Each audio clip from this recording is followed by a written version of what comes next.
Hello kids, आपण हिस्ट्रीचा पुढचा chapter घेतोय आज, beginning of colonial rule in India part 1. Advent of the European traders in India. इथं European traders इंडियात याची सुरुवात कशी झाली बघूया. त्याला मेन रिझन होतं discovery of new sea route by Vasco da Gama. Vasco da गामाने नवीन सी रूटची डिस्कवरी केली आणि तिथून पुढे हे युरोपियन ट्रेडर्स इंडियात यायला सुरुवात झाली. फर्स्ट युरोपियन ट्रेडर्स पोर्तुगीज कॅप्चर्ड गोवा, देन दीव दमण. पोर्तुगीजांनी काय केलं, पहिल्यांदा गोवा आणि नंतर दीव दमण हे कॅप्चर केलं. Dutch establish their factories at Masulipatnam, Pulicat, Surat, Nagapattinam, Cochin. आणि डचनी काय ह्या त्यांच्या वेगवेगळ्या फॅक्टरीज आहेत. इथं मॅपमध्ये मी दाखवलं आहे बघा, कुठल्या साईडहून ते आले आणि त्यांनी तिथे आपल्या फॅक्टरीज कशा एस्टॅब्लिश केल्या ते. आता थोडंसं माहिती घेऊया ईस्ट इंडिया कंपनीविषयी. The company send captain Hawkins to India, but his visit to the court of the then Mughal emperor Jahangir did not bring any concrete result. कंपनीने त्यांचा कॅप्टन हॉकिन्सना इंडियामध्ये पाठवलं होतं. त्यावेळेचे जे मुघल एम्परर होतं जहांगीर त्यांच्या कोर्टमध्ये, पण त्यांनी काही फारसे कॉन्क्रीट रिझल्ट आले नाहीत. However, in 1613, Jahangir issued a firman, ज्याला आपण रॉयल ऑर्डर असं म्हणतो, which permitted the British to establish a factory permanently at Surat.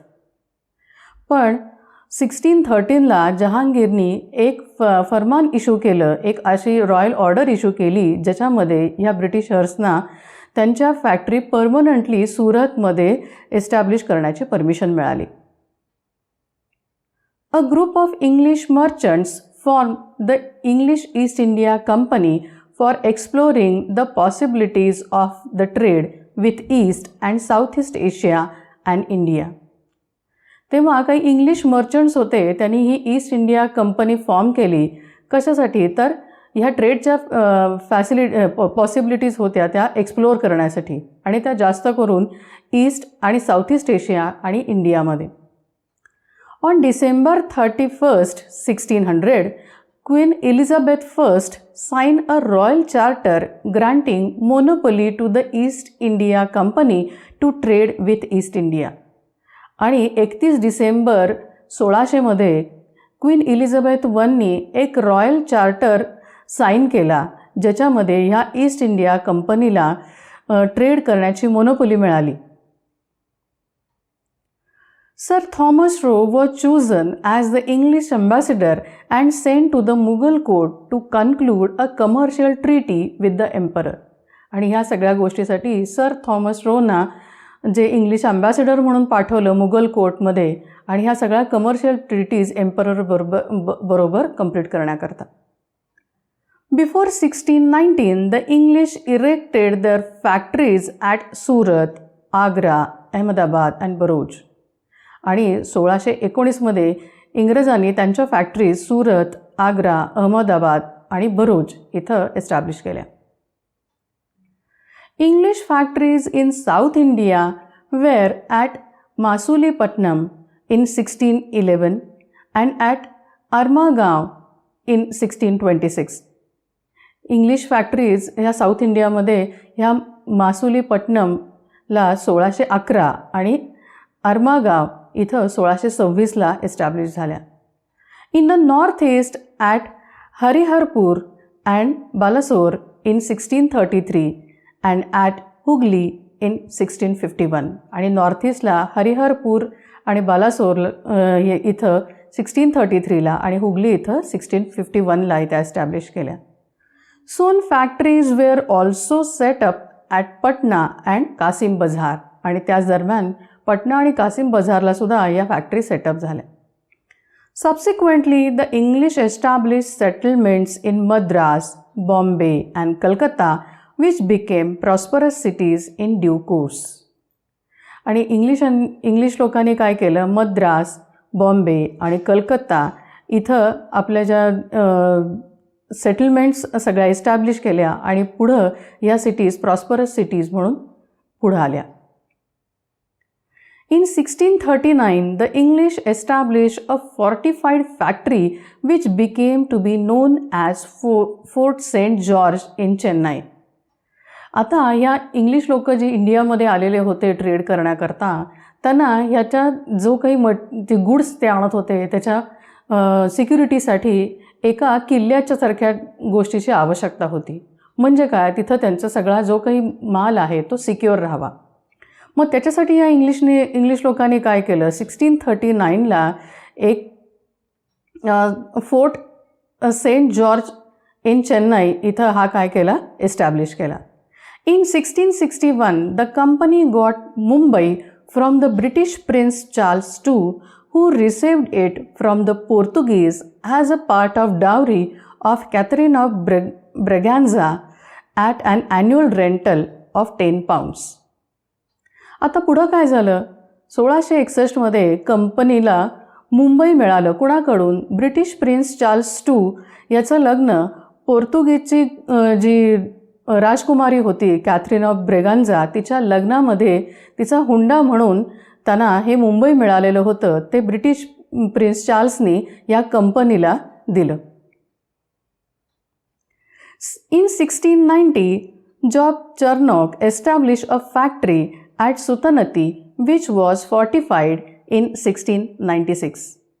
आणि 1690मध्ये जॉब चर्नॉकने ती फॅक्टरी सुतानतीला जी एस्टॅब्लिश केलेली होती तिचं तिला फॉर्टिफिकेशन कधी करण्यात आलं, 1696ला. In 1700, this fortified settlement was named as fort William आणि त्यालाच पुढे फोर्ट विल्यम असं 1700मध्ये नाव देण्यात आलं. आता फ्रेंच ईस्ट इंडिया कंपनीविषयी बघूया. The French were the last to enter the competition for the commercial gain. आता आधी कोण कोण आलं होतं, डच आले होते, पोर्तुगीज आले होते, इंग्लिश आले होते. आता फ्रेंचनी सगळ्यात शेवटी एंट्री घेतली या कॉम्पिटिशनमध्ये. The French East India Company was established in 1664 after realizing the importance of Eastern commerce.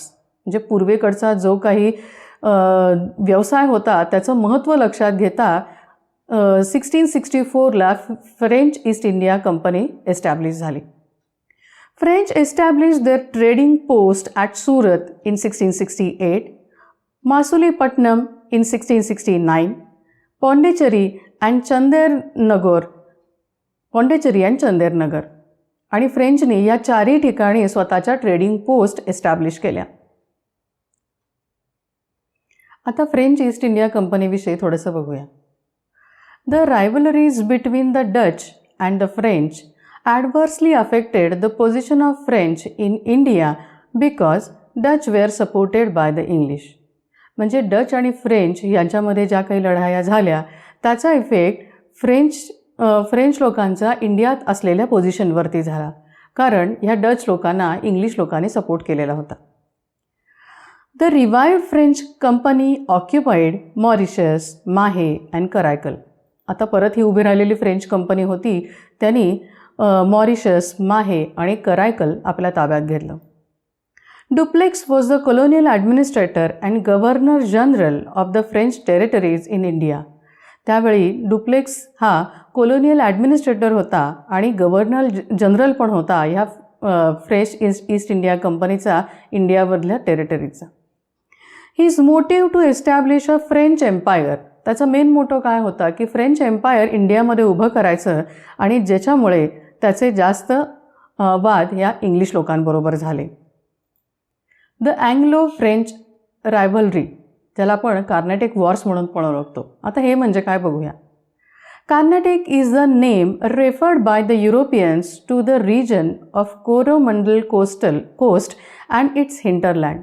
आता हे कार्नेटिक म्हणजे काय होतं तर युरोपियन्सनी हे कोरोमंडल कोस्ट इथं मॅपमध्ये मी दाखवले बघा, आणि त्याचा जो रिमोट एरिया होता ह्याला सगळ्याला मिळून त्याने कार्नेटिक हे नाव दिलेलं होतं.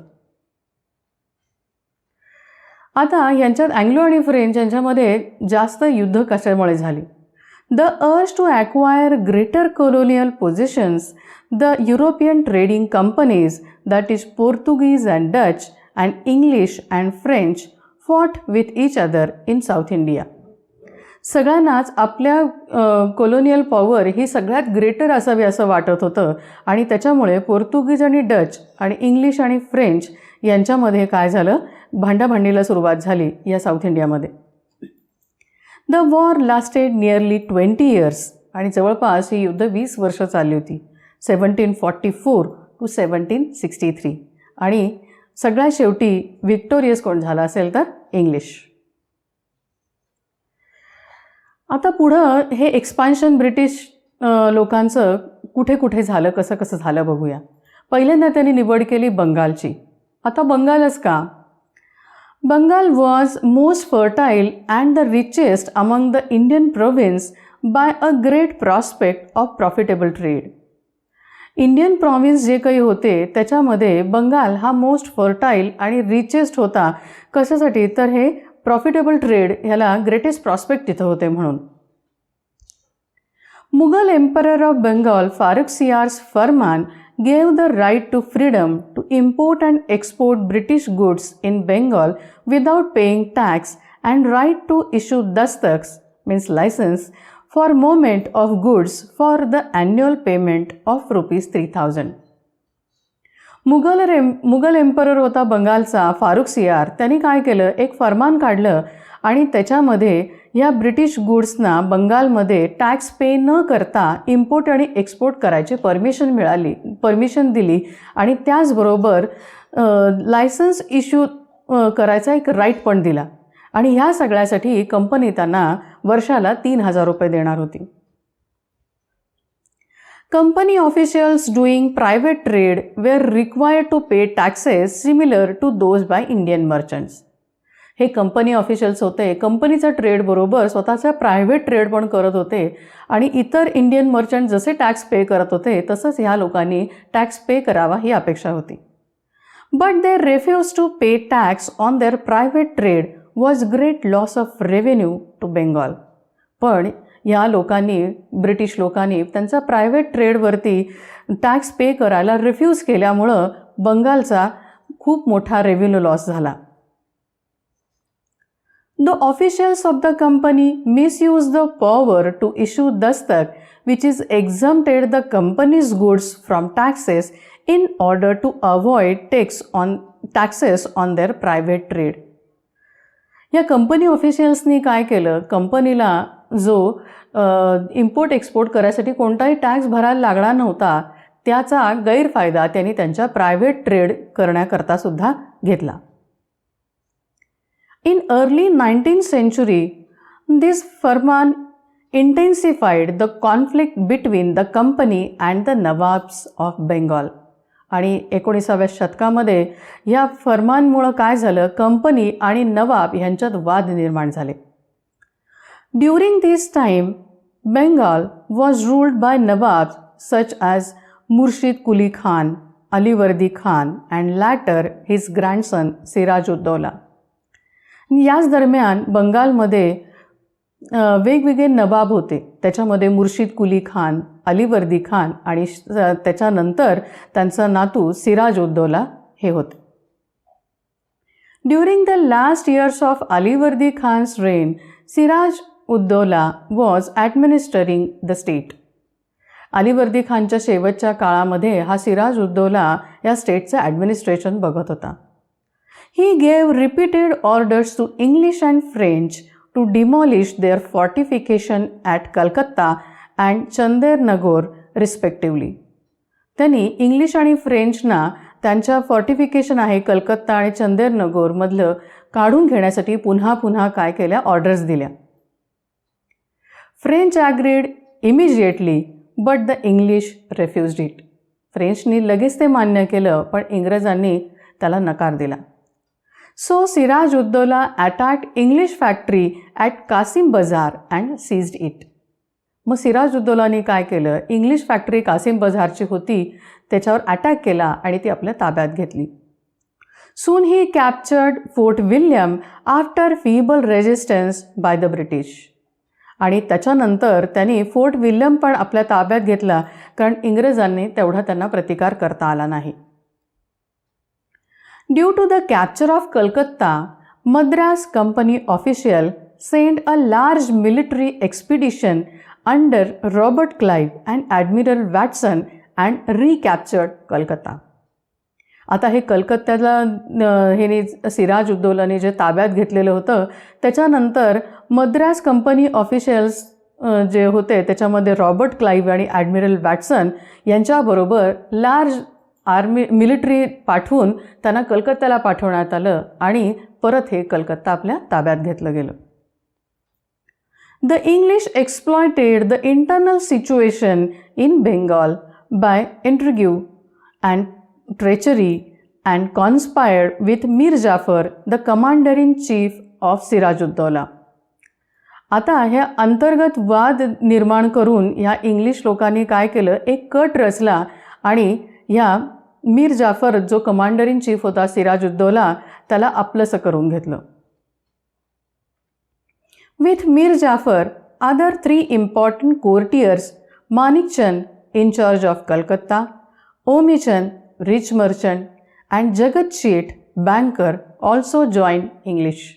आणि ह्या मीर जाफर बरोबर इतर 2 त्यांच्या कोर्टमधली जी तिघजणं कोर्टमधली लोकं होती त्याच्यामध्ये माणिकचंद होते, ते कलकत्त्याचे इन्चार्ज होते, ओमीचंद रिच मर्चंट होते आणि जगत शेठ हे बँकर होते.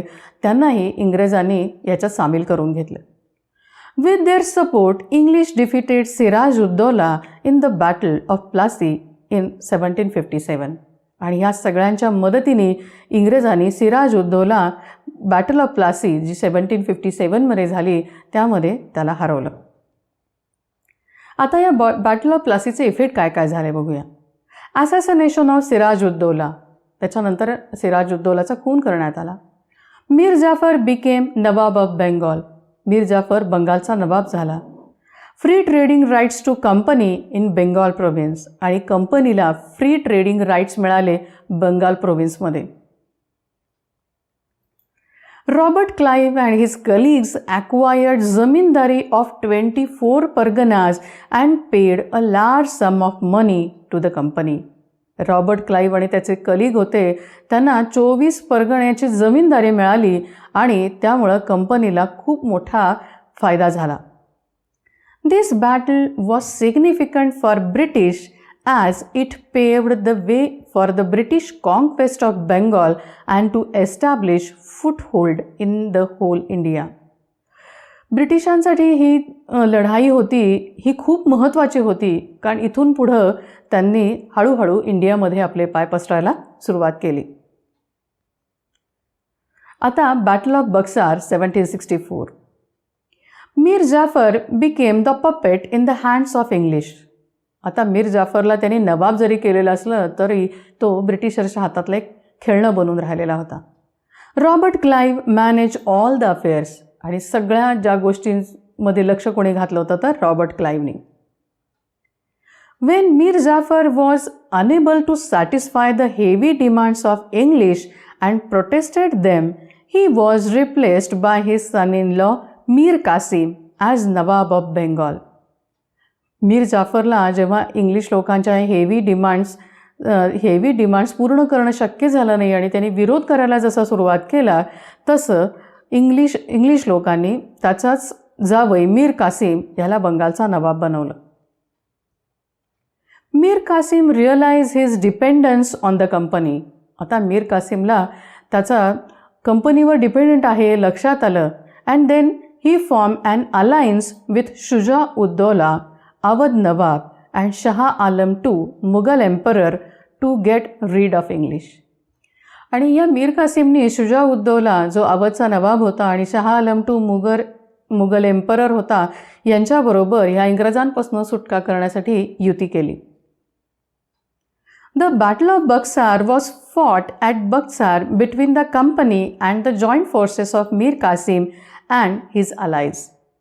आता या मीर कासिमच्या बरोबर हा शाह आलम II आणि शुजा-उद-दौला होता आणि कंपनी यांच्यामध्ये ही बॅटल ऑफ बक्सारमध्ये लढली गेली. आता याचा रिझल्ट काय झाला? The result was defeat of Mir Qasim, आणि याच्यामध्ये मीर कासिमचा पराभव झाला. And Mir Jafar was reinstated, आणि मीर जाफरला पुन्हा त्याच्या जागेवर आणण्यात आलं. आता या अजून इफेक्ट काय काय झाले बॅटल ऑफ बक्सारचे बघूया.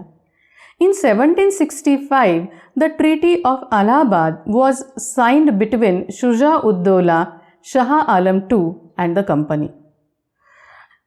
शुजा-उद-दौला, शाह आलम II आणि कंपनीमध्ये 1765 मध्ये ही अलाहाबादची ट्रीटी साईन करण्यात आली. Robert Clive made Shah Alam II obtained right to collect the revenue, that is Diwani rights of Bengal, Bihar, Orissa. Robert Clive हा शाह आलम IIला भेटला आणि त्यांनी बंगाल, बिहार आणि ओरिसाचे दिवानी राईट्स म्हणजे रेव्हेन्यू कलेक्ट करायचे राईट्स हे स्वतःकडे घेतले. In return, the company paid ₹26 lakhs tribute annually to Shah Alam II आणि त्याच्या बदल्यात कंपनीने शाह आलम IIला वर्षाला 26 लाख रुपये त्याची भरपाई म्हणून देण्याचं ठरवलं. District of Kora and Allahabad were taken from Nawab of Awadh and give to Shah Alam II. कोरा आणि अलाहाबाद हे अवधच्या नवाबाकडनं हे 2 डिस्ट्रिक्ट काढून घेऊन ते शाह आलम IIला दिले. Awadh was restored to Shuja-ud-Daulah on payment of ₹50 lakh to the company and enter defensive alliance with English. शुजा-उद-दौलाला अवध परत मिळण्याकरता त्याच्याकडून कंपनीसाठी त्यांनी 50 लाख रुपये घेतले आणि शिवाय एक डिफेन्सिव्ह अलायन्स इंग्लिशबरोबर साईन केला. The grant of diwani right facilitated the company to exploit vast revenue resources of Bengal. आणि हा दिवानी राईट ह्या इंग्रजांकडे आल्यामुळे त्यांनी खूप मोठ्या प्रमाणात ह्या रेव्हेन्यू कलेक्ट करायला सुरुवात केली. Dual system of government of Bengal. The English had neither the inclination nor the capacity to take over the responsibility of the administration of the province. English लोकांना कधीही इच्छाही नव्हती आणि त्यांची ताकदही नव्हती या सगळ्या प्रोव्हिन्सचा ॲडमिनिस्ट्रेटर चालवायची जबाबदारी घेण्याची. So this system was introduced by Robert Clive in Bengal. Robert क्लाइव्हनी ही सिस्टीम इंट्रोड्यूस केली. Administration was divided between nawab and the company. आणि जे ॲडमिनिस्ट्रेशन होतं ते नवाब आणि कंपनी ह्याच्यामध्ये डिव्हाइड केलं गेलं. आता नवाब आणि कंपनीच्या रिस्पॉन्सिबिलिटीज काय काय होत्या बघूया.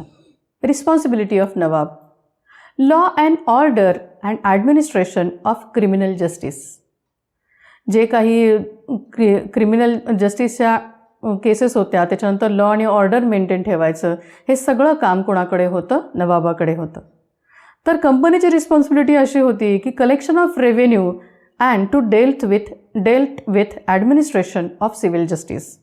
रेव्हेन्यू कलेक्ट करायचा आणि सिव्हिल जस्टिस म्हणजे जमीन जुमल्याच्या ज्या काही केसेस होत्या त्या सगळ्याशी डील करायचं काम कोणाचं होतं? कंपनीचं होतं. आता याचा इफेक्ट काय झाला? Company remained free from real responsibilities of administration. हे असं केल्यामुळं कंपनी खऱ्या जबाबदारीतून तिची कधीच मुक्तता झाली. Company held their power safely in Bengal. आणि त्यांची पॉवर होती ती अतिशय सेफ राहिली बंगालमध्ये. Nawab had all the responsibilities but no resource to discharge it. नवाबाकडे रिस्पॉन्सिबिलिटीज खूप होत्या पण त्या सगळ्या पण त्याच्याकडे पैसा नव्हता. याचा एंड रिझल्ट काय झाला? The end result was Bengal suffered immensely and lapsed into state of anarchy. आणि या सगळ्याचा शेवट असा झाला की अंदागुंदी कारभार म्हणजे अराजकता निर्माण झाली बंगालमध्ये आणि शेवटी वॉरन हेस्टिंग्जनी ही ड्युअल सिस्टीम 1772ला एंड केली. आता expansion of British rule. After taking over Bengal, company adopted various methods to extend their power and began their expansion policy by annexing Indian kingdoms. बंगालला ताब्यात घेतल्यानंतर वेगवेगळ्या मेथडनी त्यांच्या पॉवर इंग्लिश लोकांनी वापरायला सुरुवात केली आणि इंडियन किंगडम्स त्यांच्या कंपनीला जोडायला सुरुवात केली.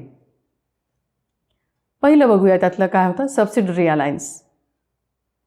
It was introduced by Lord Wellesley, the British Governor General of India, to bring the Indian state under the power of company. हा सबसिडरी अलायन्स लॉर्ड वेलेस्लीने इंट्रोड्यूस केला, जे ब्रिटिश गव्हर्नर जनरल होते इंडियातले, आणि इंडियन स्टेटना कंपनीच्या पॉवरखाली आणायला त्यांनी सुरुवात केली. It was an agreement sign between the ruler and the company for which the ruler would get protection from his enemies. आता हे ॲग्रीमेंट काय होतं, तर रूलर आणि कंपनीमध्ये असलेले हे ॲग्रीमेंट होतं. कशासाठी, तर रूलरला त्याच्या एनिमीजपासून प्रोटेक्शन मिळायचं होतं. आता हा अलायन्स काय होता बघूया. Indian rulers were not allowed to have their independent army. Indian रूलरकडे त्यांची इंडिपेंडंट आर्मीसाठी परवानगी नव्हती. Required to maintain a British army, त्यांना ब्रिटिश आर्मीच मेंटेन करायला लागणार होती. Ruler had to pay for it, आणि त्याच्यासाठी रूलरनीच पे करायचं होतं. For this part of his territory surrender to British, आणि त्या सगळ्यासाठी या रूलरला त्याची टेरिटरी ब्रिटिशांकडे सरेंडर करावी लागणार होती. Company officials called resident was placed in his court, आणि कंपनी ऑफिशियल ज्याला रेसिडेंट म्हटलं जायचं, तो या कोर्टामध्ये त्याची नेमणूक करण्यात आली होती. Employment of any other European power was not allowed without British consent, आणि इतर कुठल्याही युरोपियन पॉवरचा एम्प्लॉयमेंट ह्या कोर्टात करण्यासाठी ब्रिटिशर्सची आधी परवानगी लागणार होती. The ruler would not negotiate or form an alliance with any other ruler without permission of British, आणि ह्या रूलरला इतर कोणाशीही निगोशिएटही करता येत नव्हतं, इतर कोणाशीही युती करता येत नव्हती. त्याच्यासाठी त्याला आधी ब्रिटिशांची परमिशन लागत होती. आता याचे इफेक्ट काय झाले बघूया. The Indian state virtually lost their independence, आणि ह्या इंडियन स्टेटनी काय झालं, व्हर्च्युअली त्यांचा इंडिपेंडन्स तिथे संपला. Indian rulers became subservient to the English resident who interfered in the internal affairs of Indian state and served the company. आता या Indian rulers जे होते, तो हे इंग्लिश रेसिडेंट जो त्यांच्या कोर्टमध्ये होता, तो सगळ्या ह्या इंटरनल अफेअर्समध्ये इंटरफेअर करत होता आणि कंपनीला सर्व करत होता. British were able to maintain the large forces at the expenses of the Indian states, आणि ह्या सगळ्यामुळे काय झालं, ब्रिटिशर्सना त्यांची लार्ज फोर्सेस मेंटेन करण्यासाठी या इंडियन स्टेटची खूप मदत झाली. The Nizam of Hyderabad, ruler of Mysore, the Nawab of Awadh and the Peshwa Bajirao II and the other rulers accepted this alliance and came under the direct control of the company. हैदराबादचा निजाम, त्याच्यानंतर मैसूरचा ruler, अवधचा Nawab आणि पेशवा बाजीराव II आणि इतर काही रूलर होते, त्यांनी हा अलायन्स मान्य केला आणि ते कंपनीच्या डायरेक्ट कंट्रोलखाली आले. इथं आपला beginning of colonial rule in India part 1 संपला. याची PPT, क्विज आणि वर्कशीट आपल्या ॲप आणि वेब पोर्टलवरती आहेच. यातले काही गोष्टी नाही कळल्या तर पुन्हा बघा. ह्या चॅप्टरमध्ये खूप डिटेलिंग दिलेलं आहे आणि ह्या सगळ्याचा अभ्यास आपल्याला लर्न असणं खूप गरजेचं आहे, कारण त्याच्यावरती पुढच्या सगळ्या गोष्टी अवलंबून आहेत. सो इथं हा पार्ट 1 संपला. थँक्यू.